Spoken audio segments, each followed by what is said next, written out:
Hello children, welcome to another session of English. In this session, we are going to deal with Unit 2. This unit deals with wit and humor. If you remember, our first unit had the theme of personality development. In the same way, our second unit theme is based on wit and humor. I think you all know what humor is. Humor is the quality of being comic or funny. So children, I think you all love to watch humorous movies, funny cartoons, right? I too love them a lot. So let's see what wit means. Children, wit is also humor, but it is a form of intelligent humor. Wit is the ability to say or write something in a clever and funny way. Children, very often in our lives, we come across people who make funny and clever remarks on certain incidents. Such people are called witty. So, a witty person means a humorous person. Being witty is being humorous. So, children, humor is very important in our lives because humor makes us laugh. It keeps us happy. Can you imagine a day without a smile, a laugh, or a giggle? For me, such day would be a horrible one. So children, keeping the importance of humor in our life, this unit is going to make us laugh throughout its reading passages. It has got a humorous play, The Dear Departed, in 2 parts, and a funny story, The Brave Potter. So, it's a promise that you are going to enjoy all the reading passages in this unit. So, children, shall we get started now? Let's go read and enjoy.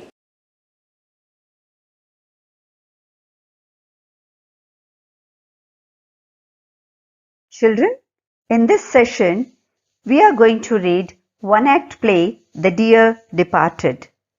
It is a humorous drama written by Stanley Horton.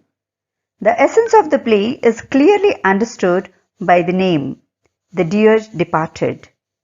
The dear refers to a very loving person of a family, and departed means passed away or died. The title clearly tells us that the play is going to move around a person's death in a family. Through this play, Stanley Horton portrays the relationship of children with their elderly parents and relations among the siblings, that is, relationship between sister and sister in the present day world. It is a satire on human relations in the present modern world. Children, before we start reading the play, we must know something about the author. The playwright of this play is William Stanley Horton. He was a famous English dramatist. In every play he has written, he tries to present an idea. He had a remarkable gift of dialogues, and this skill of Horton will be seen in this play that we are going to read. Children, before we read a drama or a play script, it is very essential to understand 2 things. One is the setting, the other one is characters. So here in this play script, The Dear Departed, we are going to see Amelia Slater, Elizabeth Jordan, who are the sisters, and Henry Slater, the husband of Amelia, and Ben Jordan, husband of Elizabeth.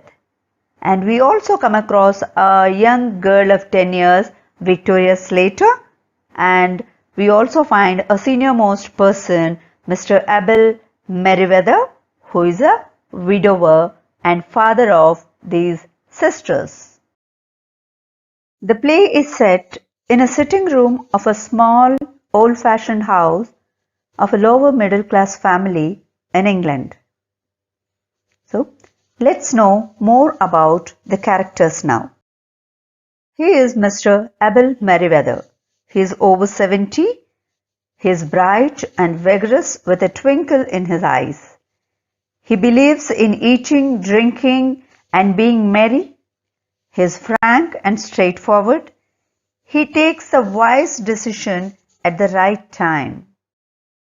Amelia is the first daughter of Mr. Abel Merriweather, and she is plump, vigorous, vulgar, and she is a very greedy, stingy, and materialistic woman.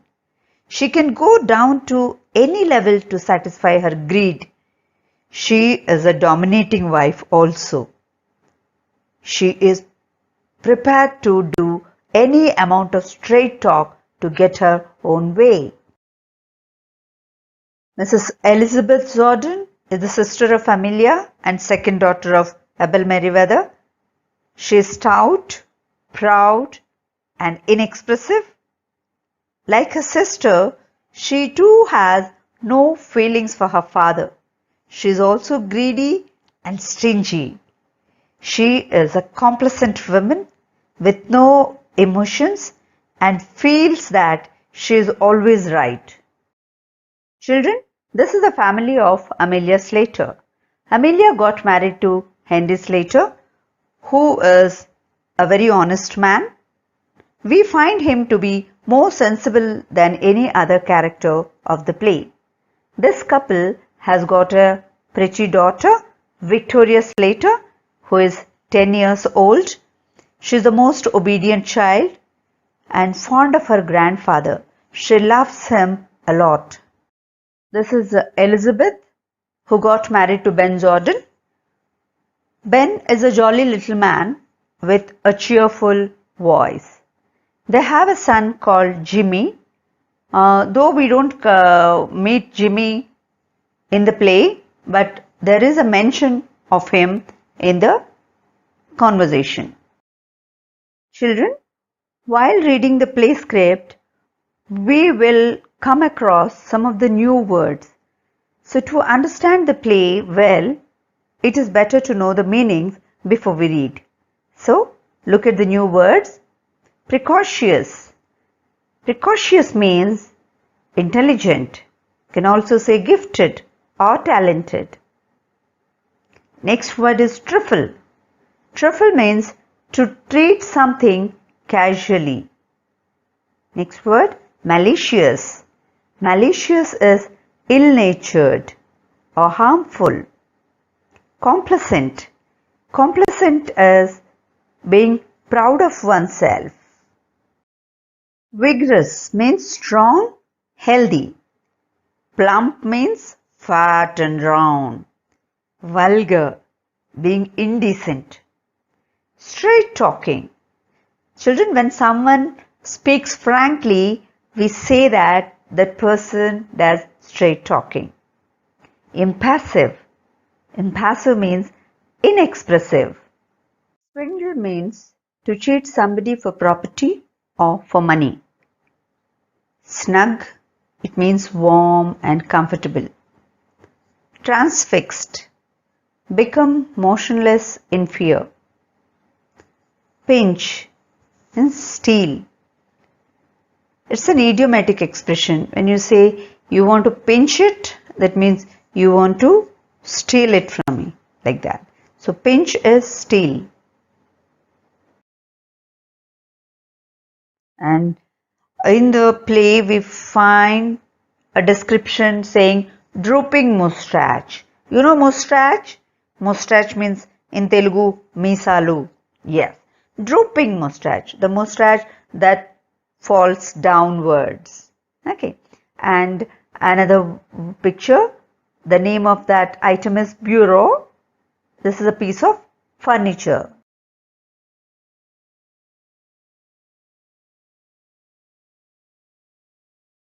Children, it's the time to read the one-act play, The Dear Departed, Part 1. Let's get started.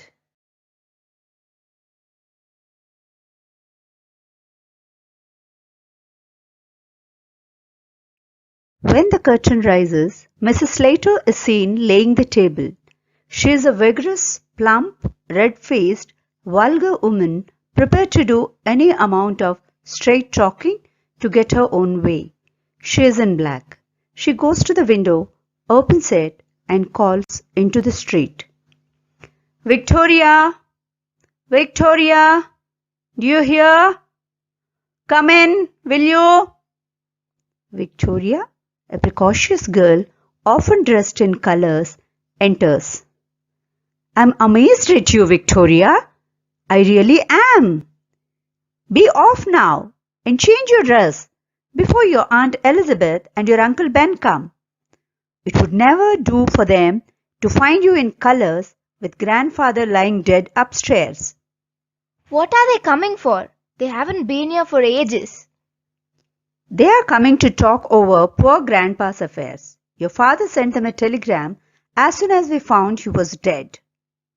A noise is heard. Henry Slater, a stooping heavy man with a drooping moustache, enters. He is wearing a black tailcoat, grey trousers, a black tie, and a bowler hat. I'm wondering if they'll come at all. When you and Elizabeth quarreled, she said she would never set foot in your house again. She'll come fast enough after her share of what her father's left. You know how hard she can be when she likes? Where she gets it from, I can't tell. I suppose it's in the family. Where are my slippers? In the kitchen. But you want a new pair. Those old ones are nearly worn out. You don't seem to realize what it's costing me to bear up like I'm doing. My heart's fit to break when I see the little striffles that belong to father lying around, and think he'll never use them again. Here, you had better wear these slippers of my father's now. It's lucky he had just got a new pair. They'll be very small for me, my dear. They'll stretch, won't they? I'm not going to have them wasted. Henry, I have been thinking about that bureau of my father's that's in his bedroom. You know, I always wanted to have it after he died. You must arrange with Elizabeth when you're dividing things up. Elizabeth's that sharp, she'll see I'm after it and will drive a hard bargain over it. Perhaps she's got her eye on the bureau as well.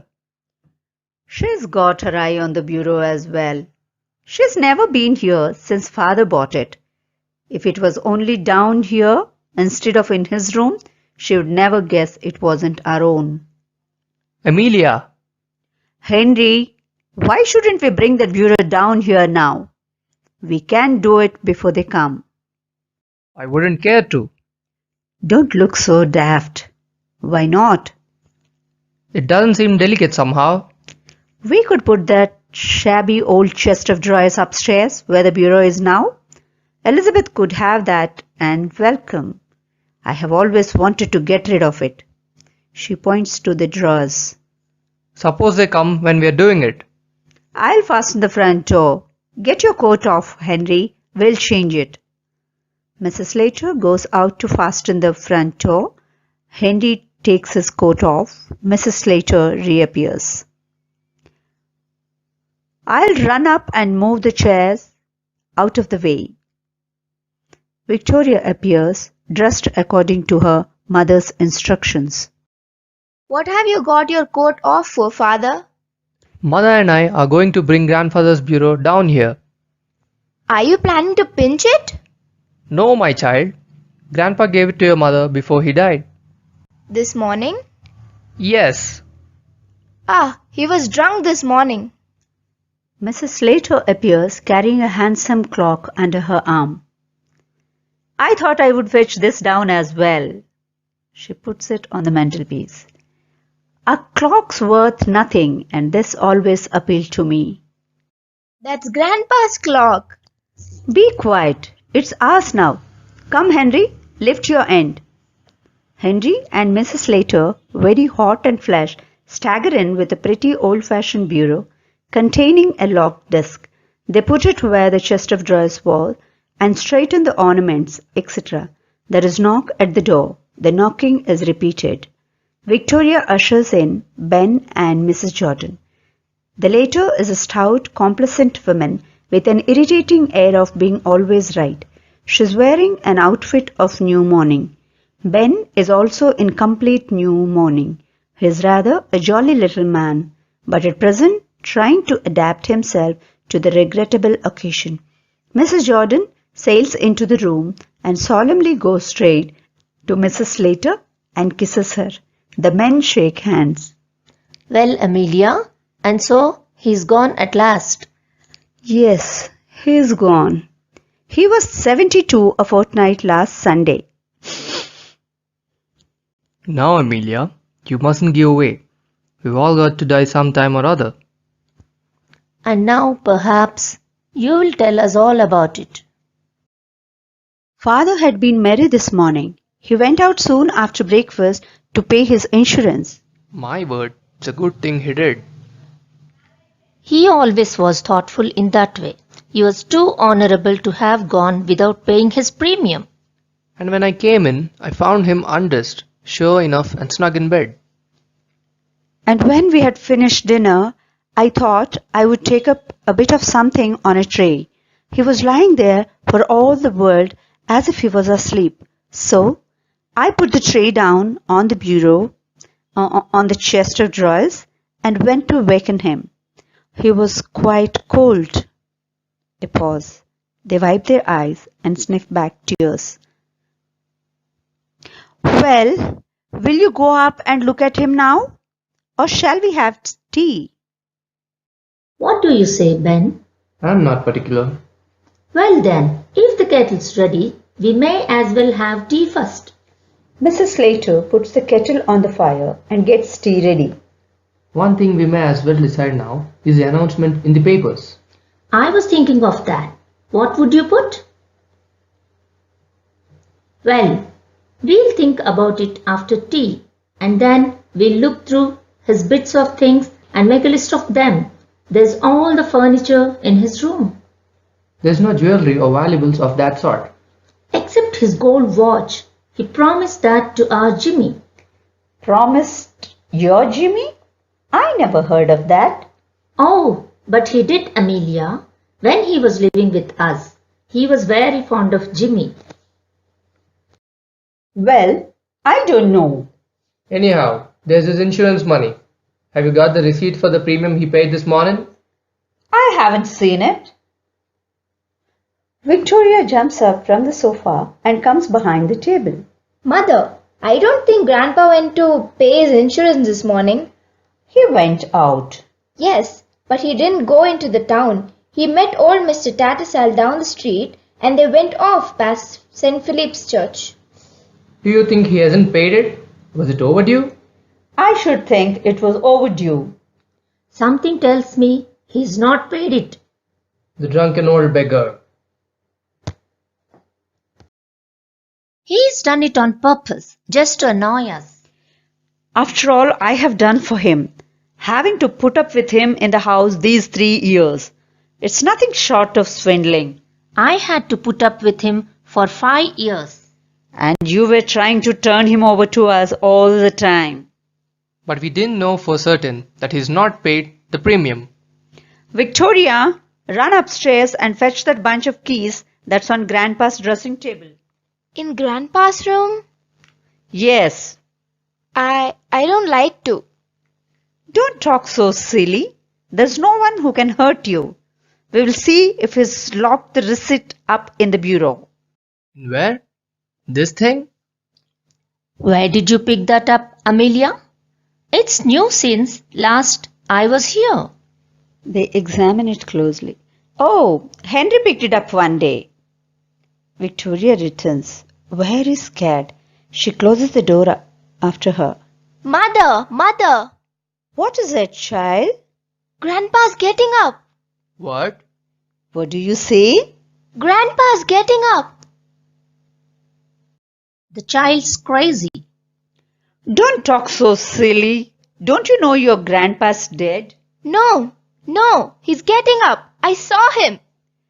They are transfixed with amazement.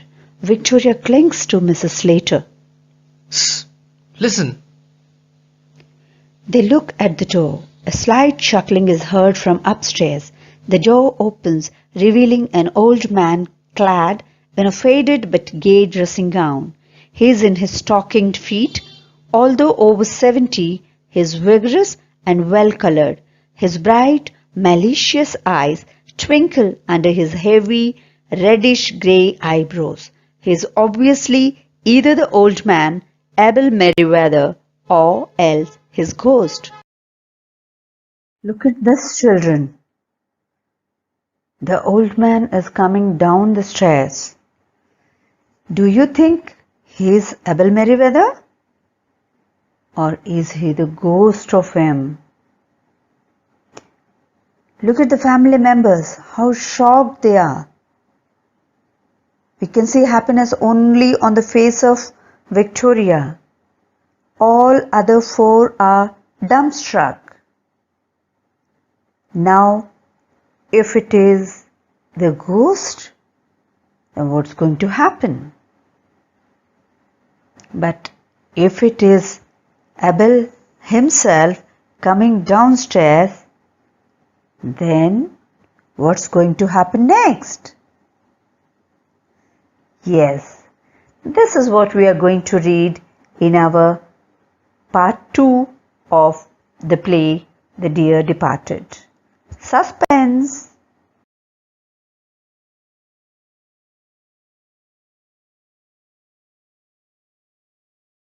Children, while reading the play script, we have come across some beautiful expressions.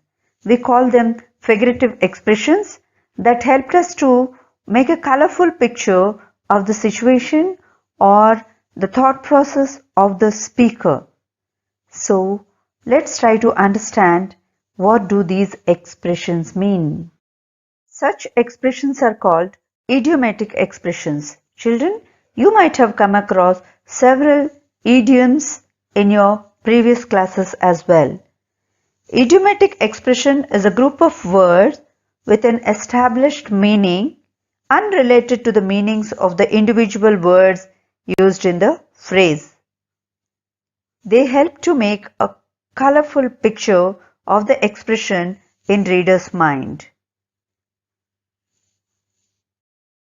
Some of the idiomatic expressions used by the characters in the play are here. Let's have a look at them and try to understand what they exactly mean. The first one, they haven't been here for ages.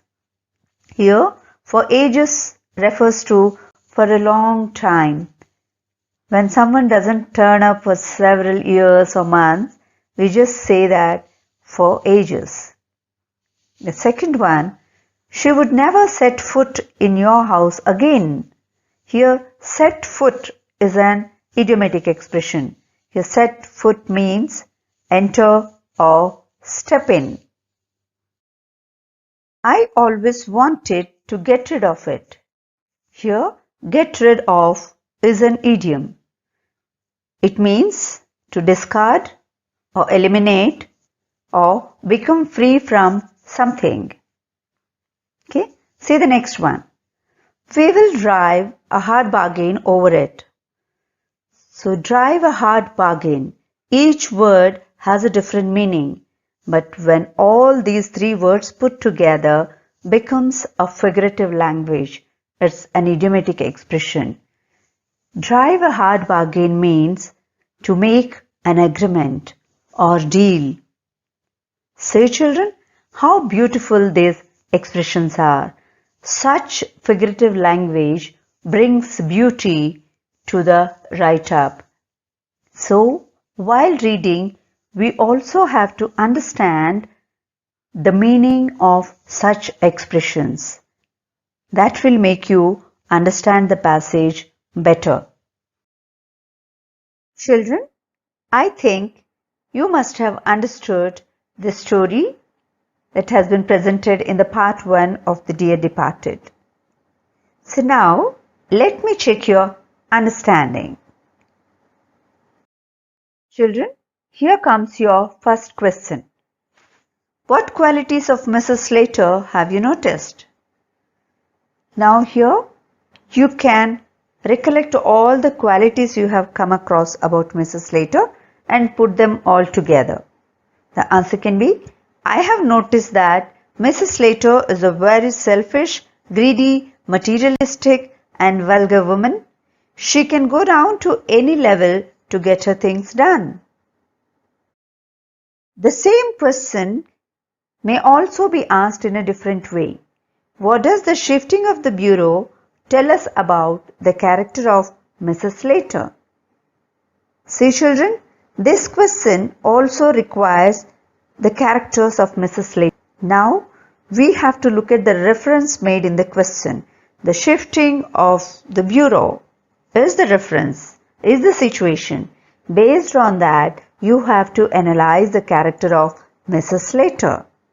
Then, see how your answer would change from the first question. Mrs. Slater has always wanted to have the bureau after her father died.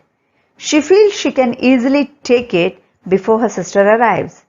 It shows that she was greedy and selfish. She lacked feelings. The next question.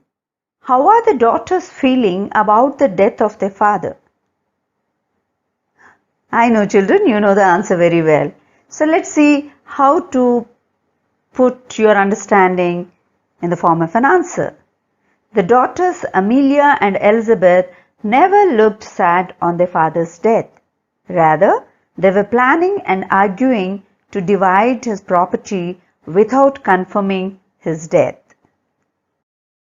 So children, this is all about part 1 of the one-act play, The Dear Departed. I have enjoyed reading it for you. Did you enjoy listening to the characters? Oh, I'm sure you have enjoyed. Okay, children, now you have to open your textbook and read the one-act play part 1 to enjoy the humor presented in that. I hope you all do that. Okay? So I'll see you in the next session with the part 2 again. Meanwhile, you can attempt the test given in the online test. Thank you.